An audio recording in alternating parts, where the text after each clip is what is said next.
যারা পর্দা মানে না তারাই পর্দার মধ্যে মরতেছে। জোরে কোন কথা ঠিক কিনা? আপনার বলেন তো, আপনাকে এলাকায় কোনো মেয়ে মানুষ মারা গেলে কয় কাপড়? কথা কয় না।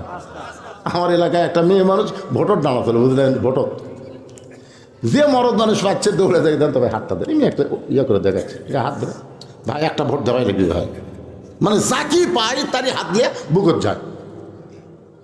আমি চিন্তা করলাম এই মেয়ে তো ভোটের জন্য এত নিচে নামিছে, তো এক বলে তো আমার কাম হবে না, যাওয়া লাগবে ওর স্বামীর কাছে। একটা ইয়ে দেন তো, ওর স্বামীর কাছে আমি যা বললাম, ভাই আপনার বউ যদি হঠাৎ মারা যায় কয় কাপড় দেবেন? স্বামী করছে, হুজুর আপনি আলেম হয়ে প্রশ্ন করলেন কেমনি? মেয়ে মানুষ মারা গেলে তো 5 কাপড়ই। আমি বললাম যে হারে পুরুষের কাছে পর পুরুষের কাছে ভোট চাচ্ছে, ওর 5 কাপড় 50 কাপড় দিলেও তো কাম হবে না। আপনার বলেন পর্দা কখন, মরার পরে না মরার আগে? মরার আগে না মরার পরে?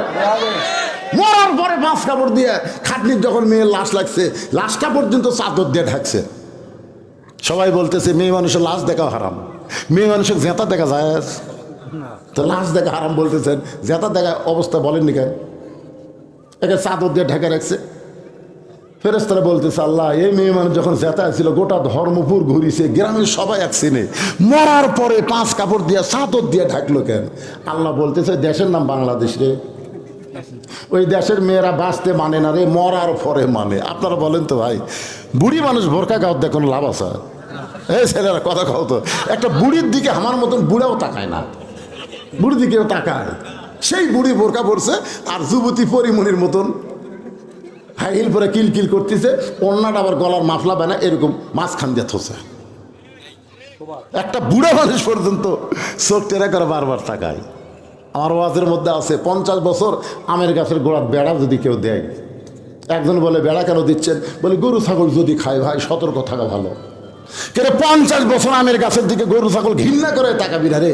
বেড়া যদি দিবার হয় যে লখ লখা পাতা বাড়াচ্ছে, ওই ছোট গাছের বেড়াতে হোক।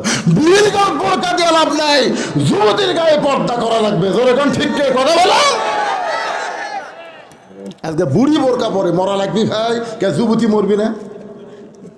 আমার মায়েরা মনোযোগ দিয়ে শোনেন, হযরত আলী বলে ফাতেমা সারা জীবন পর্দা করেছো, আল্লাহ তোমার পর্দার মধ্যে মৃত্যু দিবে কবুল করেছে, আনন্দ করে খুশি হও। ফাতেমা বলে স্বামী গো, আমার দোয়া আল্লাহ কবুল করেছে, কবে আমার মৃত্যু হবে সেইটা কি শুনবেন না? আলী বলে ফাতেমা মরার খবর দুনিয়ার কেউ বলতে পারে না। ফাতেমা বলতেছে আল্লাহ পাক আমাকে জানাইছে আজকে গভীর রাত্রে ফাতেমার মৃত্যু হবে। আল্লাহ পাক আমাকে জানাইছে গভীর রাত্রে ফাতেমার মৃত্যু হবে। যেই মাত্র বলেছে গভীর রাত্রে ফাতেমার মৃত্যু হবে, গাছের গোলা কাটলে গাছটা যেমন ঠাস করে পড়ে যায়, হযরত আলী তেমনি পড়ে গেলেন ঘরের মাজায়। মা ফাতেমা মুস্কি মুস্কি হাসতেছে, মুস্কি মুস্কি যিনি গভীর রাত্রে মৃত্যুবরণ করবে তিনি হাসতেছে।